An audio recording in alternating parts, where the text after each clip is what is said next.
Cette vidéo de Mixdeal vous est présentée en collaboration avec le Café Dragon de Belleuil. Bien plus que des jeux.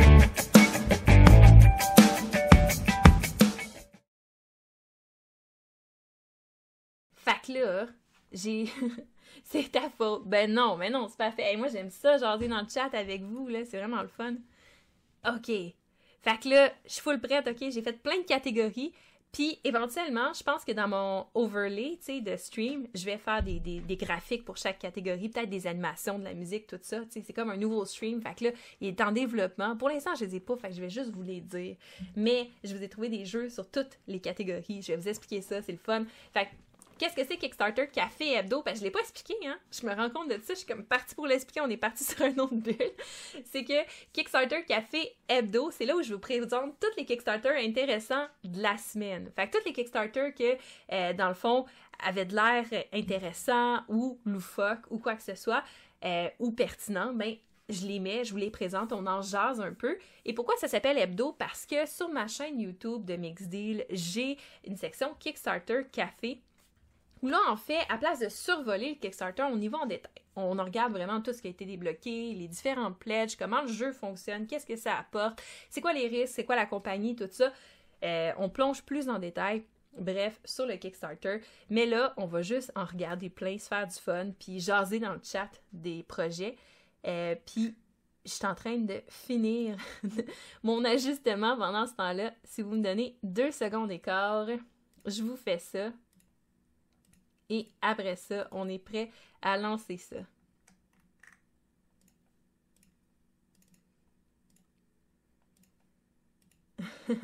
Un, deux, un quart. Ouais, ok. 3 secondes et quart de bord. C'est presque fini, là. Est-ce qu'il faut que je set up la petite fenêtre puis que je la mette dans l'autre fenêtre? C'est pas facile. C'est beaucoup de travail. OK. Fait que là, première catégorie, parce que si je fais la transition après ça, vous allez voir de quoi je parle. Fait que la première catégorie qu'on parle avec Kickstarter Café, c'est moi qui ai décidé ça, c'est la catégorie Outsiders. C'est quoi la catégorie Outsiders? C'est des projets de sociofinancement qui ne sont pas sur Kickstarter, mais qui sont dignes de mention quand même, parce que on le sait, avec GameFound, entre autres, il y a des plateformes de sociofinancement qui sont créées un peu partout.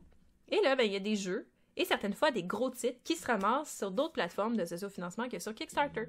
Entre autres, je pense à Dice Throne, qui est la version française éditée par Lucky Duck Games, qui est présentement, justement, sur une plateforme qui est Game on Tabletop, qui est une autre plateforme Kickstarter.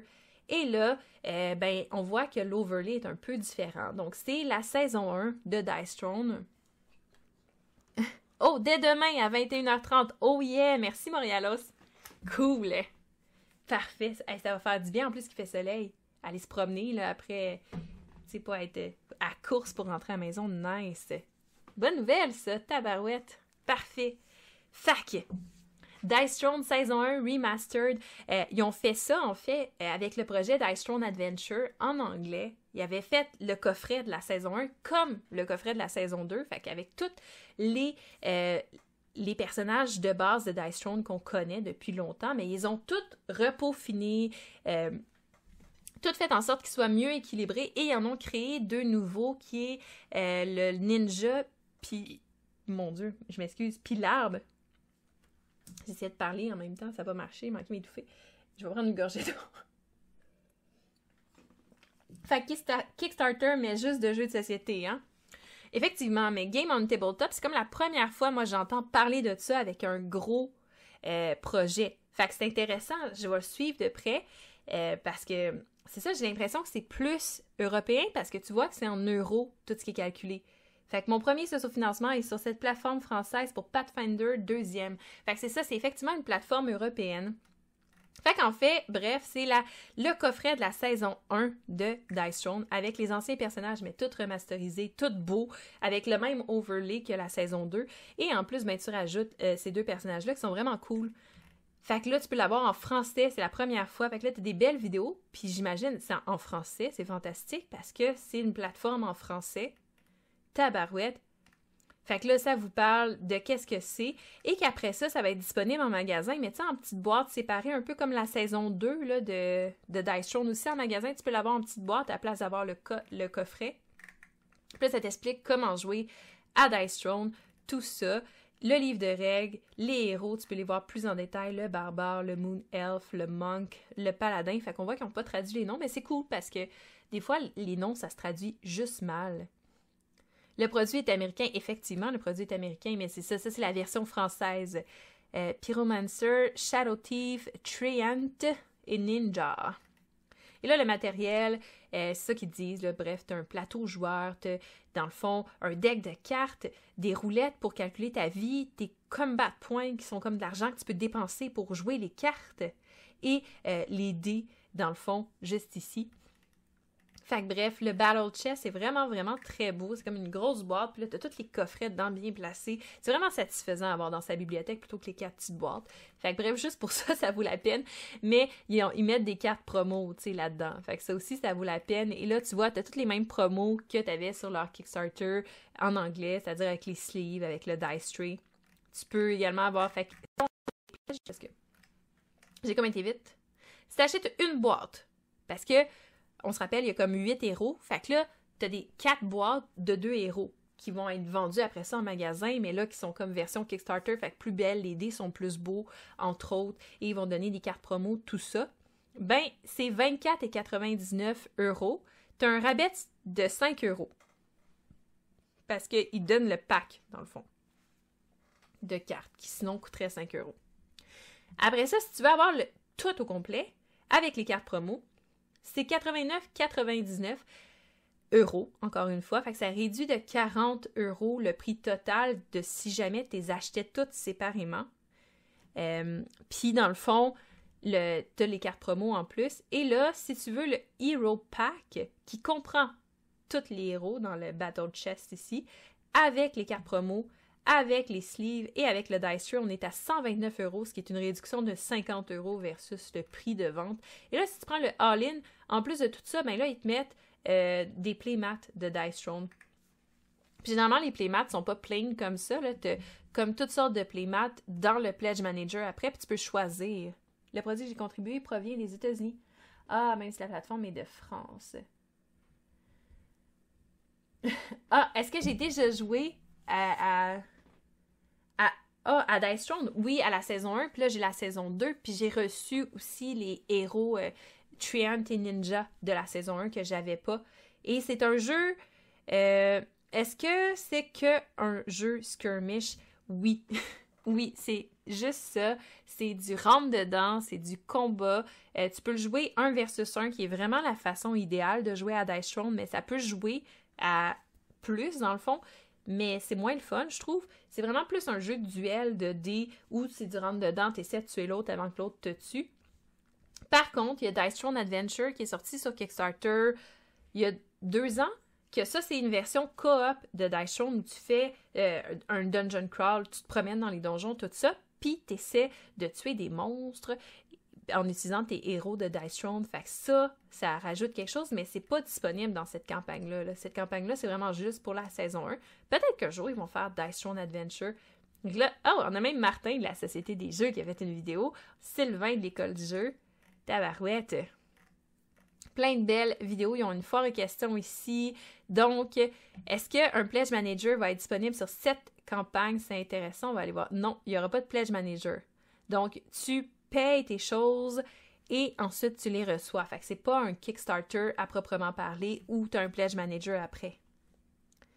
Ouais, c'est sûr, ça va de... Ben, c'est compatible déjà. Si tu as Dice Throne Adventure chez toi, c'est juste qu'il va être en anglais. C'est sûr que la saison 1 en français va être compatible parce que c'est la même chose que la saison 1 en anglais. Il n'y a pas de stretch goal, effectivement. Il n'y a pas de stretch goal sur cette campagne-là. C'est vraiment juste, ils te vendent le jeu en français. Fait que bref, si vous êtes intéressé, c'est là.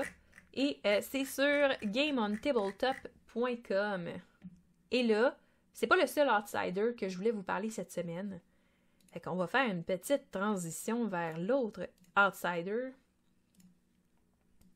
qui est sur GameFound cette fois-ci. et qui est pas encore, en fait, il est pas encore sur GameFound. Il va être sur GameFound dans 6 jours, 19h45 et 2 secondes.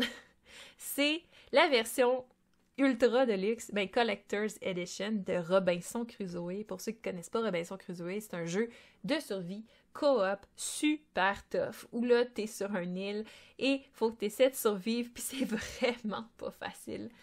Mais là, ils ont fait une version, c'est ça, de luxe avec des figurines, entre autres. Mythic Battle le 23 mars aussi, j'ai vraiment hâte, effectivement. Puis c'est ça, fait que dans le fond, là, c'est juste le draft du projet, fait que c'est juste comme un brouillon pour que les gens puissent, dans le fond, pour bâtir le hype, mais aussi que les gens qui backent régulièrement puissent donner leurs commentaires, tu sais, tout ça avant qu'ils mettent la campagne live.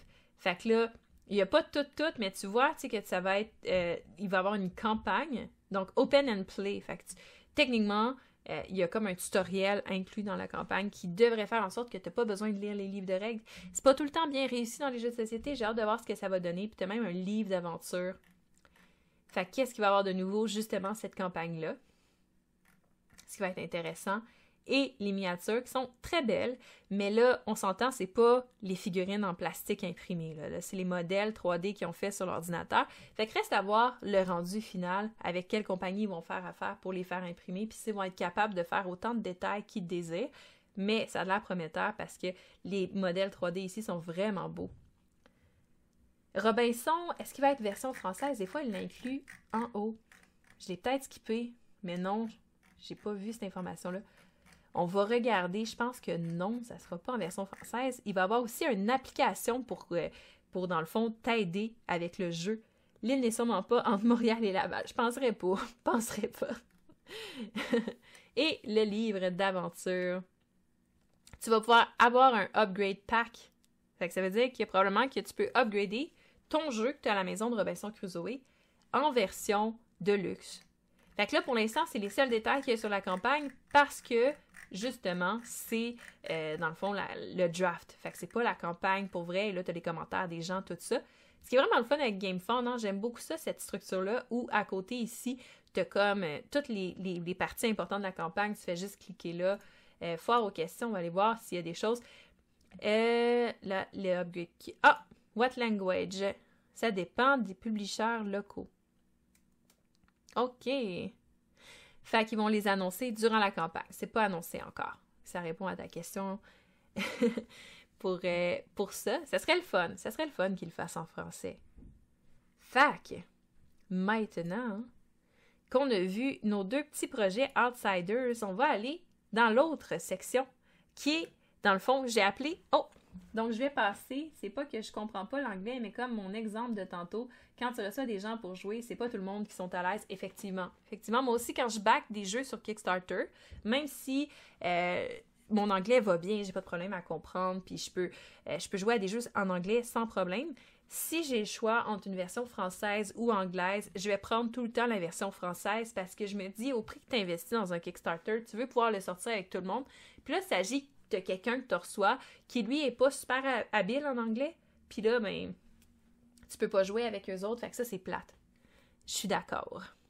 Fait que ma prochaine catégorie s'appelle « En retard au party » parce que c'est des... dans le fond, c'est pas des campagnes qui sont là. C'est des campagnes qui sont finies depuis un moment, mais qui sont disponibles en ce moment pour un late pledge. Late pledge, c'est quoi? C'est quand tu as manqué justement le party puis que t'aimerais ça avoir une copie du jeu, c'est possible. Fait que le premier, c'est Darkest Dungeon, qui est une adaptation jeu vidéo qui est fait par Mythic Games de, justement, du jeu du même nom, Darkest Dungeon. Donc, c'est un dungeon crawler. J'essaie d'attendre en version française, comme ça, on a du plaisir. Sinon, j'attends de toute façon, ça finit toujours par sortir. J'ai pas la FOMO. Ouais, moi, j'ai pas mal la FOMO, Montréalos. Il faudrait que tu me donnes tes trucs parce que... Ouais, j'ai de la misère à être patiente pour que ça sorte en français. S'il est disponible là en français, tu sais, je suis prête à le backer en français et le recevoir plus tard que ceux qui l'ont backé en anglais. Mais par contre, si par exemple, il y a un jeu qui est sorti en magasin, il est en anglais, puis tu sais, il n'est pas sorti en français ou il ne sera pas sorti en l'année prochaine ou on ne sait pas quand encore, j'ai pas la patience d'attendre. Je suis pas très bonne pour ça. Personnellement, c'est plutôt rare dans mon cercle d'amis une personne qui n'est pas à l'aise avec l'anglais. Ouais, mais il y en a encore, ça va, des gens qui sont pas à l'aise avec l'anglais. Fait que ça dépend. Fait que c'est ça, si jamais vous voulez vous procurer The Darkest Dungeon et pouvoir vivre l'aventure, à ce moment-là, c'est disponible sur GameFarm, donc la même plateforme qu'on a vue pour Robinson Crusoe. Et les pledges sont ici. Fait que si tu veux la boîte de base et les stretch goals, c'est 100$ US. Si tu veux la boîte de base, les stretch goals et l'extension Crimson Court, c'est disponible aussi. Et l'Ancestral Pledge, qui a l'air d'être le all-in avec toutes les extensions, c'est 330$ US. Et c'est disponible. Et sinon, ben, tu peux te procurer les extensions comme tu souhaites. Tu as même des add-ons pour des sleeves. Le Musketeer, qui va être un personnage promo, qui probablement ne sera pas disponible après. Le Heirloom Chest, même chose. Lesser ou Greater. Ok, fait que t'as comme des sleeves cheap ou des sleeves pas cheap. Prends les sleeves pas cheap, s'il vous plaît. Si tu veux sleever ton jeu, parce que les sleeves cheap, c'est souvent pas le fun à manipuler. C'est quoi? The Darkest Hero. C'est des figurines alternatives pour le jeu d'un organisateur pour mettre dans ton sac, dans ta boîte. T'as le livre d'art, probablement du jeu. T'as un tapis de néoprène. Et t'as tout le package deal de toutes les upgrades physiques que tu peux avoir pour le jeu. J'ai mon...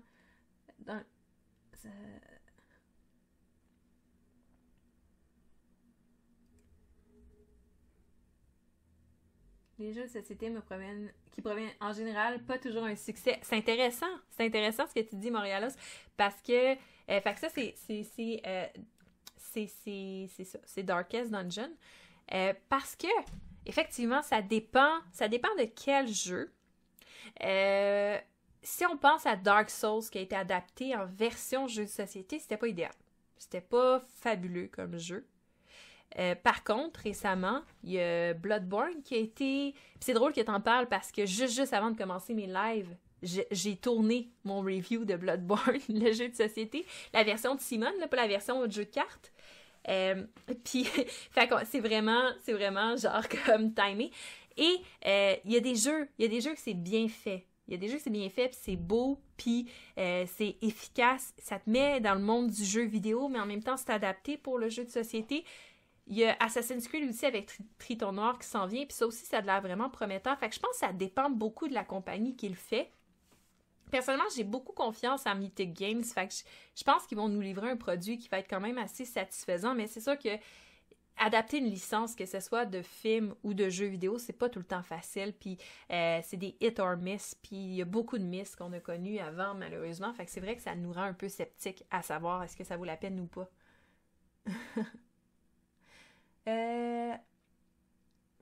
Ça dépend, ça dépend les compagnies.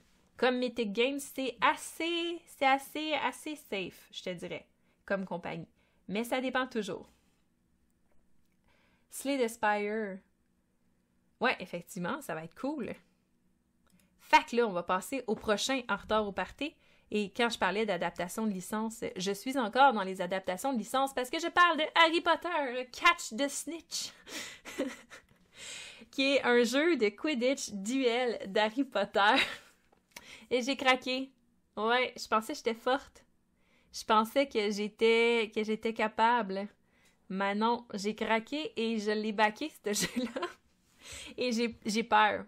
J'ai peur que ça soit pas représentatif de la qualité qu'on a vue sur le Kickstarter parce que, justement, les adaptations de licence, c'est des hit or miss. Les Kickstarter avec des nouvelles compagnies comme cette compagnie-là, qui est nouvelle, c'est un hit or miss. Mais si c'est un hit, par exemple, je vais être vraiment contente parce que le jeu, il avait de l'air prometteur en lisant le livre de règles, en regardant les vidéos qui avaient disponibles, en regardant les playthroughs. Il y avait l'air d'avoir vraiment une belle stratégie dans ce jeu-là. Puis, si vous me connaissez un peu, vous savez que j'aime les jeux de skirmish. J'aime les jeux où il y a de la bataille entre les joueurs, tout ça, et où il y a de la stratégie. Et dans ce jeu-là, tu regroupes tout ça. Fait que je trouvais ça bien intéressant. Fait que bref, si, comme moi, t'es tenté par l'expérience, je garantis aucun rien là-dedans parce que je connais pas tant la compagnie et j'ai un peu peur. Mais si jamais t'es intéressé, il est disponible en late pledge. Fait que c'est à regarder. Ouch. Ça dépend, Dragon Elvish. Pour ça, personnellement, j'aime mieux attendre de voir la sortie et les réactions des joueurs que de gaspiller du cash. Nom de la compagnie. Le nom de la compagnie, c'est... Comment ça s'appelle déjà? C'est... parce qu'ils ont deux noms, cette compagnie-là. Là, ils ont changé pour celle-là. C'est Game Night Miniature... je me souviens plus. Ça devrait être dans les FAQ. Ils présentent pas la compagnie vu que c'est comme le Pledge Manager, là. Fait que t'as pas toutes les informations. Je suis pas connectée, fait que j'ai même pas mon Pledge. Il y a rien à shower. Night Games. C'est ça. C'est Night Games, la compagnie. Et je la connais pas. Je la connais pas, mais non seulement je la connais pas, mais... je pense que c'est la compagnie qui a fait un jeu de skirmish d'Harry Potter qui a vraiment mal pogné. Fait que, je sais pas ce que ça va donner, mais en tout cas, je l'ai backé. Fait que vous le verrez inévitablement, éventuellement, parce que tant qu'à avoir mis de l'argent sur le jeu, ok, au moins, on va en parler. Si jamais c'est vraiment mauvais, je vais pouvoir vous le dire. Fait que dans ce temps-là, Montréalos, tu l'achèteras pas. Parce que tu vas avoir été plus patient que moi et tu n'auras pas gaspillé ton argent. Et le dernier jeu que je veux vous parler, qui est disponible en précommande, lui, il vaut la peine. Lui, c'est une compagnie d'édition solide. Et c'est entre autres le designer de Nemesis et de This War of Mine qui a fait ça. Et c'est Frostpunk The Board Game, qui est l'adaptation, encore une fois, je suis dans les jeux à licence, l'adaptation du jeu vidéo du même nom. C'était un peu un jeu d'histoire où il faut que tu construises ta ville, c'est coopératif, il faut que tu essaies de survivre, faire survivre ta ville.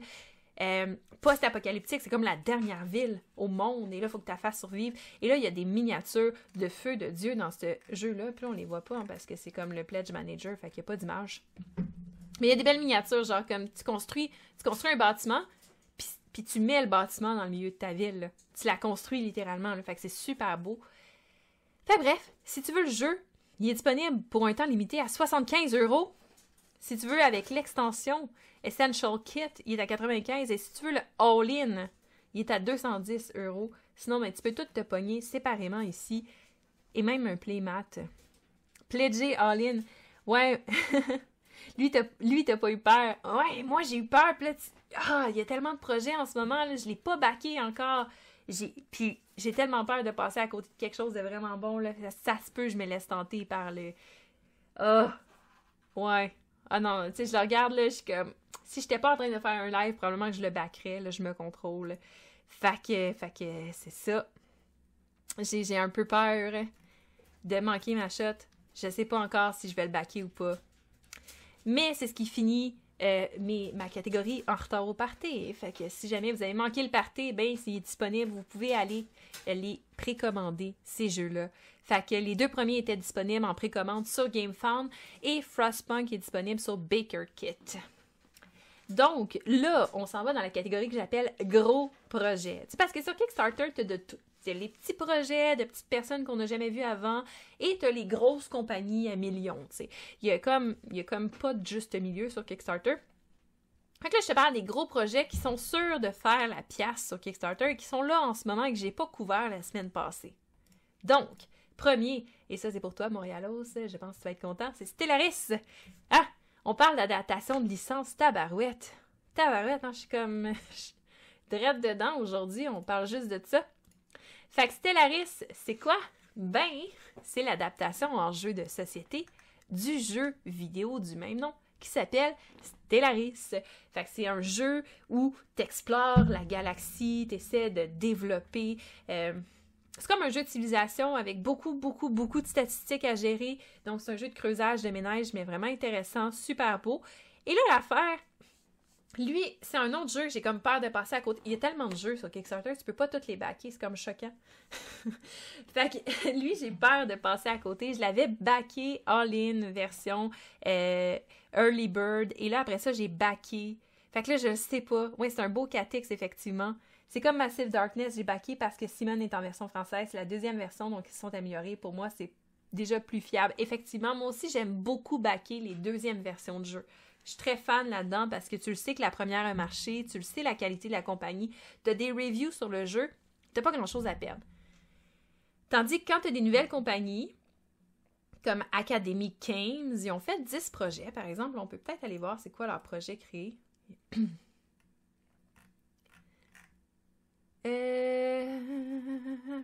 10 projets créés. Qu'est-ce que t'as fait? Ils ont rien fait de gros, tu sais. Ben, ils ont fait Freedom, Fief,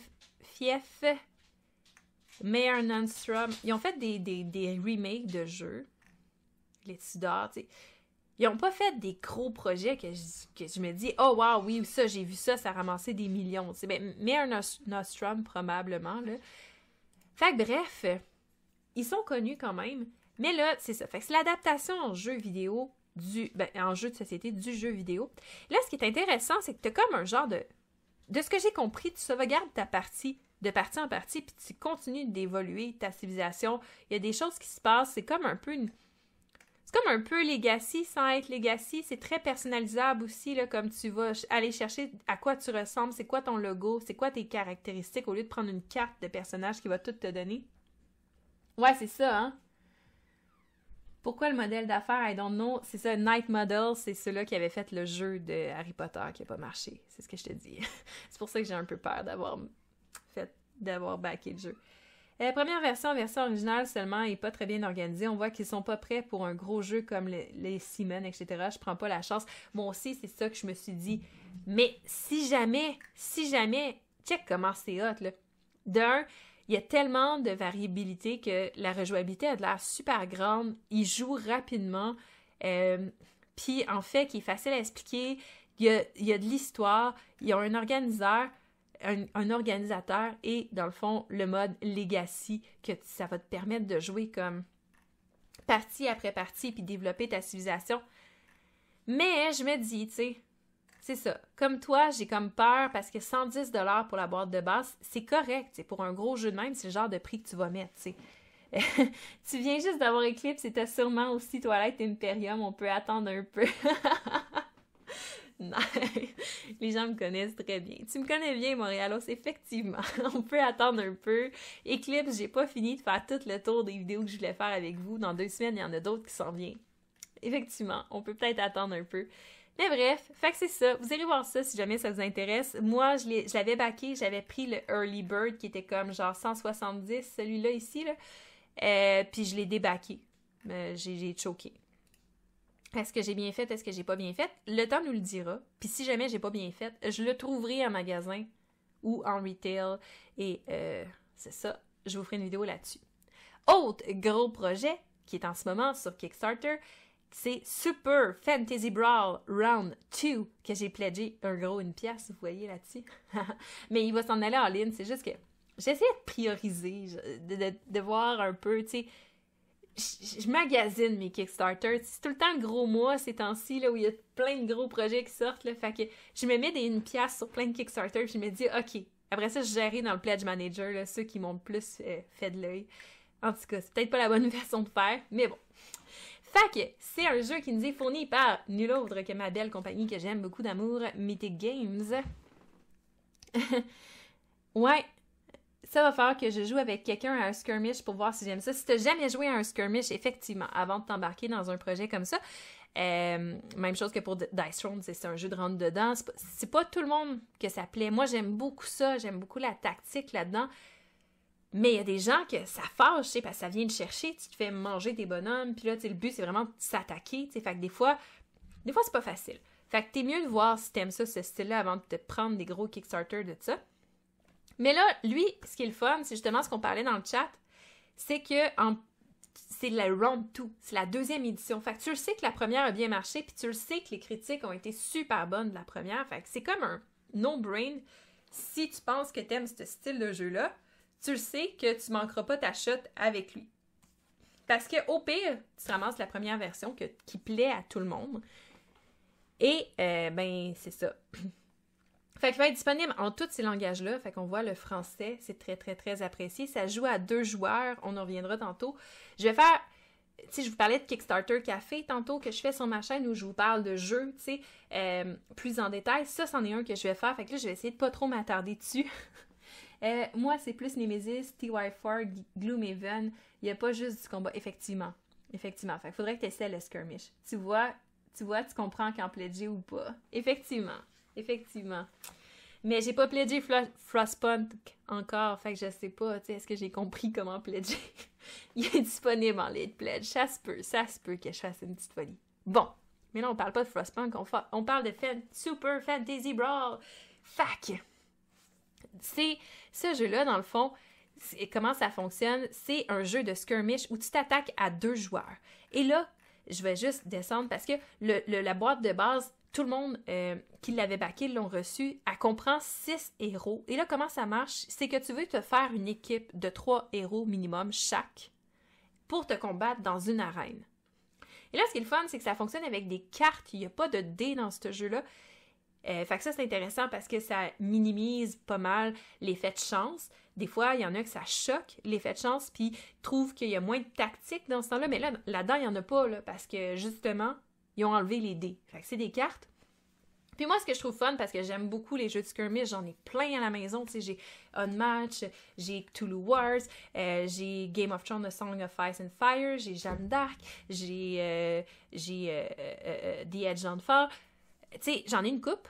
Fait que je sais déjà que c'est un type de jeu que je trippe, mais ce que j'aime pas, c'est quand le skirmish, le seul but, c'est juste de t'entretuer. Puis t'as pas d'autre chose de plus grand autour de ça. Et là, lui, c'est pas de même que ça marche. C'est un système de points de victoire et c'est un système d'objectifs un peu à la Twilight Imperium. Il faut que tu ramasses, au lieu de 10, il faut que tu ramasses 5 points de victoire. Et là, tu vas avoir des cartes disponibles dans le haut de la carte et qui vont être disponibles comme face visible et qui vont valoir un certain montant de points. Et là, ben, c'est des objectifs qu'il faut que tu accomplisses dans ton tour. Et ce qui est le fun avec ça, c'est que tu vas valider ton objectif, pas à la fin de ton tour, mais au début de ton prochain tour. Ce qui veut dire que si ton adversaire voit que tu es sur le bord de réaliser un objectif, et il y a un tour pour pouvoir t'en empêcher. Et ça, c'est vraiment le fun parce que ça rajoute tout un système tactique puis de creusage de ménage vraiment intéressant. Puis en plus de ça, les objectifs, leur prix varie parce qu'ils vont glisser sur une barre, ils vont glisser en haut de la carte en fait, puis c'est ça, leur prix va varier, fait que des fois ils vont valoir plus ou moins. Fait que ça c'est intéressant. Et là, dans le fond, le pledge, tu peux aller avec le méga fan pledge que je vais pledger, qui est comme 169 $ US. Ils te disent qu'il va valoir au magasin 295 $ US parce que c'est un jeu qui va se ramasser total au magasin. Là. Fait que si tu manques ta shot sur Kickstarter, il va être dans ton magasin bientôt. Mais le all-in comprend la boîte de base, les 3 extensions de la saison 1 qu'ils ont fait la première fois, qui rajoutent 9 autres bonhommes, et l'extension terrain, plus des cartes foil parce que c'est cute. Plus les 3 nouvelles extensions que ce projet-là rapporte. Fait que là, ça te donne pas mal de choix. Tu as 24 héros. Faut que tu en choisisses 3 pour faire ton équipe, puis que l'autre fait son équipe. FOMO, effectivement, hein, si tu manques ta shot. Ok, c'est peut-être la thématique de la reine qui me parle pas parce que tu expliques bien. Ouais, ça se peut que la reine, ça te parle pas. C'est effectivement pas un style de jeu pour tout le monde. Je suis bien d'accord. Fait que si jamais t'as la saison 1, mais tu peux acheter la saison 2 pour 50$. Là, t'as les 3 extensions, les cartes foil, blablabla, tout le kit. Si jamais tu veux juste un pledge sécuritaire, tu peux acheter tout ce qu'il y avait disponible dans la saison 1. Et là, c'est 65$. C'est vraiment pas cher. En plus, c'est fou pour tout ce qu'il y a. Moi, ça me sidère. Et là, il compare pourquoi est-ce que ça vaut la peine de le backer sur Kickstarter. Ben là, tu vas avoir des cartes foil, tu sais, fait que là, il va être brillantes. Puis là, ceux qui vont l'acheter en magasin, ils n'auront pas les cartes brillantes. On s'en fout, mais c'est pas grave. Puis, dans le fond, c'est surtout le prix, tu sais. Il compare les prix, ça va être vraiment avantageux, genre en centaines de dollars avantageux de le prendre en Kickstarter versus le prendre en retail. Fait que là, t'as toutes les différentes combinaisons possibles, ça te montre c'est quoi les monstres dans la boîte de base. Je suis excitée, je suis comme en train de vous parler plein du jeu pour refaire une vidéo après qui parle du jeu, mais c'est pas grave. Fait qu'on passe ça vite, vous irez voir le projet si vous êtes intéressés. Ce que je veux vous montrer, c'est qu'en plus de pas être cher, puis tout ça, là, il parle des mécaniques de jeu, c'est vraiment intéressant, blablabla, il montre les bonhommes peinturés, Il montre c'est quoi les bonhommes du Round 2. Il y a Becca Scott qui a fait une vidéo. Puis à part de ça, il y a plein de vidéos. Il y a même l'école du jeu, ils sont là. Et là, si on descend, il est disponible sur Tabletopia et Board Game Arena. Fait que si tu veux aller sur Board Game Arena, tu peux jouer. Genre, live là, tu te lances une partie. Il y a tout le temps des gens en train de jouer. Il y a 1006 parties en cours en ce moment. Fait que tu peux le tester. Fait que ça, c'est vraiment cool. Puis à part de ça, le shipping. Le shipping n'est pas trop cher. 37$ pour le all-in. Ben, c'est 10 kilos qui vont te shipper. Et c'est Canada friendly. Fait que tu ne paieras pas de taxes d'importation sur le jeu. Bref. Fait que c'est ça pour Super Fantasy Brawl. Et là, un autre projet cher à mon cœur qui est sur Kickstarter en ce moment. Un gros projet. C'est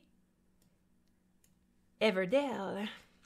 Donc, Everdell, c'est la version finale pour ceux qui ne connaissent pas ça. C'est un jeu de construction de ville. C'est un engine builder super cute, mais il n'est pas juste super cute, il est vraiment bon. C'est un des plus beaux jeux que je possède à la maison parce que ceux qui font l'art sur ce jeu-là sont juste insane. Et ben là, il y avait sorti 3 extensions pour Everdell. Et là, ils en ont sorti 2 nouvelles, ce qui veut dire que tu as Everdell et 5 extensions. Et ils font une géante big box pour tout rentrer là-dedans. Fait que ça, c'est intéressant. Pas en français pour Everdell, effectivement. Fait que je sais pas s'ils vont le traduire éventuellement, mais pour l'instant, elle est pas en français. Fait que tu as une extension qui rajoute entre autres un train puis une autre ville. Et tu as une autre extension qui rajoute genre des araignées puis tout ça. Puis là, tu peux acheter le all-in pour avoir tout. Et, ben, en fait, ça te coûte moins cher. Fait que là, ça rajoute plein de belles choses. De Everdell, je bois de l'eau, je m'excuse parce que je suis en train de perdre la voix. Moi, ça fait 2 heures que je jase. Fait que bref, vous irez voir ça. Moi, c'est ça, je me procure au moins les 2 extensions. Et là, je peux vous parler de ma déception parce qu'ils font une big box, c'est le fun, tu sais, parce que ça prend moins de place dans la calaxe. L'affaire, c'est que je vous ai dit que c'était un des plus beaux jeux que j'ai dans ma collection, puis pas juste sur la table. Les boîtes sont vraiment, vraiment belles. Fait qu'on dirait qu'il y a une partie de moi qui veut pas se débarrasser des boîtes d'extension puis des boîtes du jeu parce qu'elles sont toutes vraiment belles. Puis surtout quand tu regardes la boîte qu'ils ont fait, c'est comme la plus grosse déception à vie. Elle est tellement pas belle comparée à ce qu'ils font pour le jeu Everdell que je suis comme vraiment triste. Mais bref, si jamais tu veux rentrer ton jeu dans une seule boîte avec toute l'insert, t'as ça. Et en plus, là, ils ont inclus récemment cette semaine des collants pour coller sur tes meeples. Fait que là, à place de les avoir juste en bois, tu peux mettre des collants dessus. La fear of deception, effectivement, je suis d'accord, hein? Pas encore essayé sur BGA, mais c'est la place. Ouais, moi non plus, il faut que je l'essaye. J'ai vraiment hâte.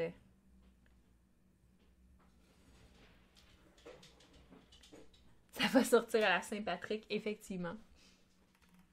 Fait que bref, si vous êtes intéressé par Everdell, c'est ça. Et si vous êtes intéressé d'avoir une vidéo règle de comment jouer à Everdell, mais là, il faut que vous dépêcher quand même pour Everdell, je pense. Il reste 8 jours. Mais moi, la semaine prochaine, je vais faire une vidéo règle du jeu de base parce que ça s'en vient en français sur les tablettes. Fait que si jamais vous êtes intéressé, il va avoir ça sur ma chaîne. Bref. Fait que là, gros projet. Et après ça, on y va dans la catégorie prometteur. Fait que des projets que j'ai vu passer, que je trouvais cute. Puis je me suis dit, c'est pas des géants projets, mais ils sont prometteurs. Un de AEG, qui est quand même une grosse compagnie. Puis c'est pas un gros projet, mais ils ont quand même ramassé 166 000 $. Fait que c'est pas super. C'est un backbuilding competitive fantasy adventure. Ça a l'air cute. Fait que c'est ça, faut que tu défies le Dark Council pour sauver la ville de Rowan in Meeples et les monsters. Fait que c'est ça, tu upgrades, tu recrutes, tu combats pour la victoire. Ça a l'air vraiment cute. Vous irez voir ça si vous êtes intéressé, il y a des belles vidéos.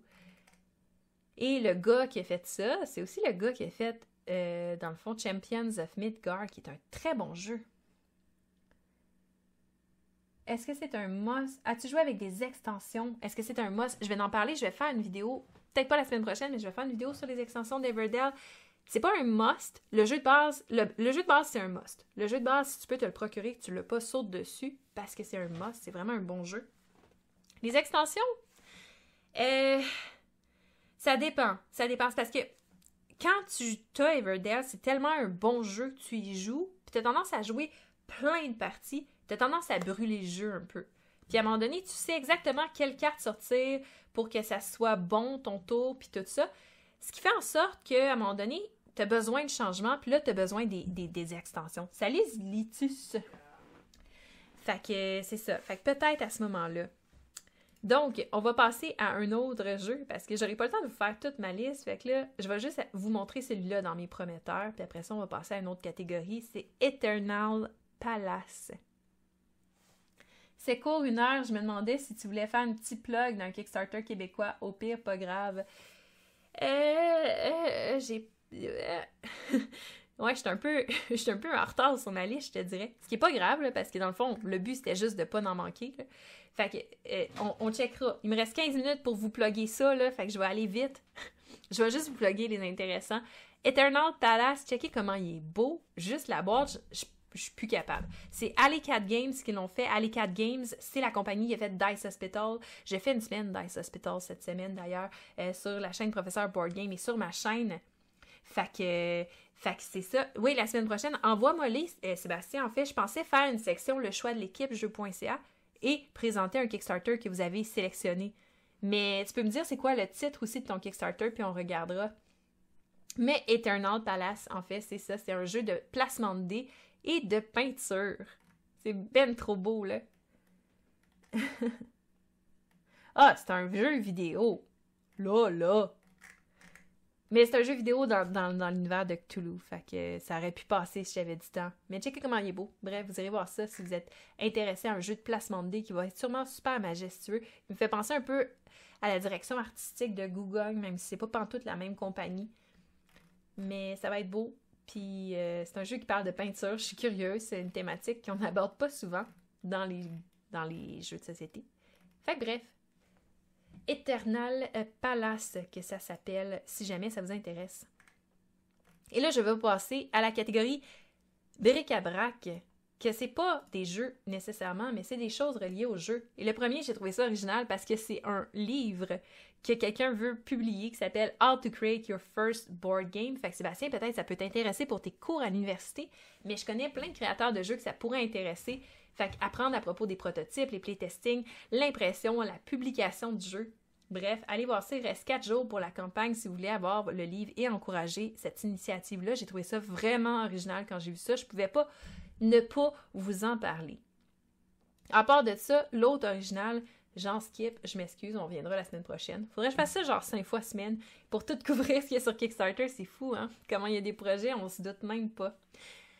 Fait que Camp D&D Online, c'est quoi ça? C'est allez voir juste la vidéo si vous n'êtes pas convaincu par ça.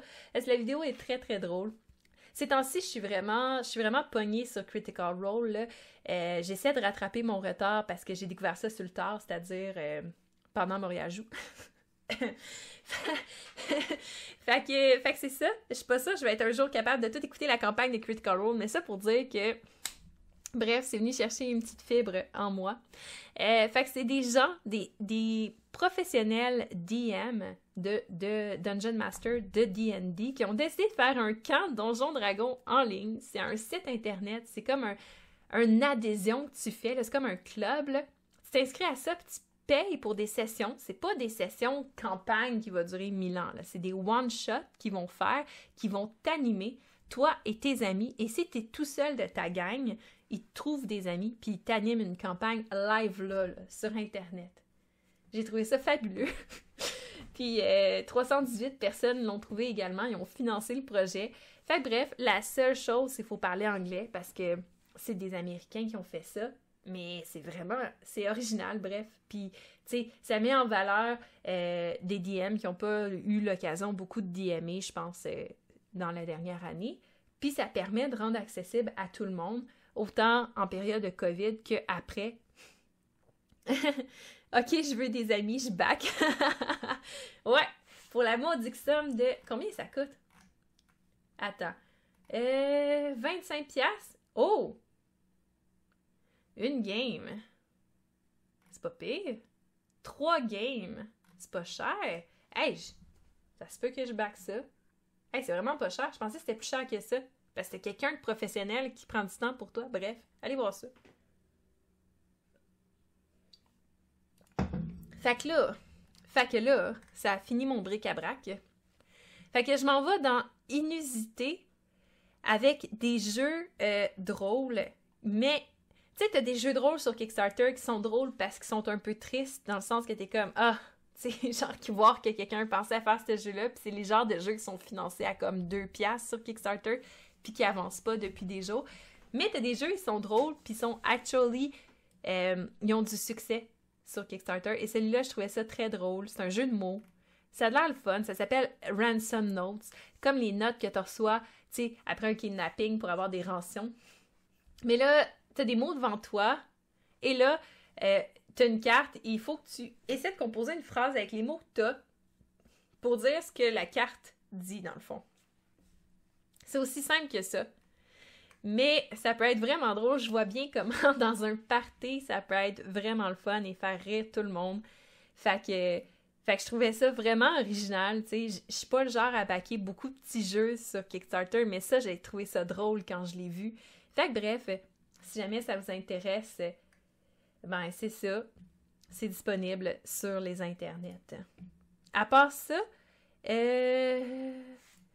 c'était lui ici, mais lui, je me suis pas beaucoup renseignée, fait qu'on en parlera pas beaucoup, là, mais j'avais juste trouvé ça drôle parce que c'était un jeu de bubble tea, mais où t'essaies de détruire, de sabotager l'autre, mais genre avec des choses niaiseuses comme de l'intolérance au lactose, des choses comme ça. Quand j'ai vu ça, j'ai trouvé ça drôle. C'est aussi simple que ça. Il n'y a pas vraiment de science en arrière de ça. J'ai juste vu ça, j'ai fait comme « ha ha ha, c'est drôle ». Et ça a de l'air bien fait. Ça n'a pas de l'air d'être juste un jeu comme pour être drôle. Il y a de l'air d'avoir de l'amour de mis dedans. Et il y a 2726 personnes qui ont pensé comme moi. À part ça, là, on va passer... Hey, je m'en vais à mon cours de chant. Tantôt, j'aurai plus de voix. Je m'excuse. On va passer à la dernière catégorie parce que là... Quand tu vas sur Kickstarter à regarder des jeux, là, tu tombes sur un paquet de choses. Puis le mot qui venait en tête quand je voyais des projets, des fois, c'était « Really? Genre, t'avais besoin de faire ça? » Fait que vous voyez la foi que j'ai en ces projets-là. Mais il y en a beaucoup qui ressortaient du lot là-dedans, là, parce que c'est fou, c'est profond, Kickstarter. Si tu vas chercher les jeux en ce moment sur Kickstarter, là, il doit en avoir quelques centaines. Là. Quand je fais mes recherches, j'en reviens toujours pas à quel point je refresh la page puis il y a tout le temps des nouveaux jeux qui apparaissent. Fait que bref, dans les bas-fonds de Kickstarter, tu trouves des choses intéressantes. Et c'est ma dernière catégorie. Fait que j'ai Rock, Paper, Scissors, The Board Game. C'est ça. Je sais pas trop quoi te dire par rapport à ça. C'est un jeu qui te permet de jouer une version plateau de Roche, Papier, Ciseaux. Il reste 17 heures avant la fin. Il leur manque 3000$, fait que je leur fais de la pub. Si jamais vous voulez jouer à Roche, Papier, Ciseaux, il va être disponible en plein de langues, mais pas en français. Oups! Mais c'est ça, j'avais trouvé ça drôle. Et là, je sens la déception des gens qui se sont dit « Ah, mais là, Sophie, tu t'aurais pu te forcer pour trouver des jeux plus drôles que ça. » Je sais. Mais là, ça, c'est la mise en gueule. C'est la muse-gueule. La muse-bouche. C'est la muse-bouche de ma catégorie « Really? » T'es sûr t'es pas sur le dark web? Ça ressemblait à ça, Montréal. On se rendit à la fin de Kickstarter, là. Ouf! Ça ressemblait à ça. Après ça... Mais là, j'en ai pas pris...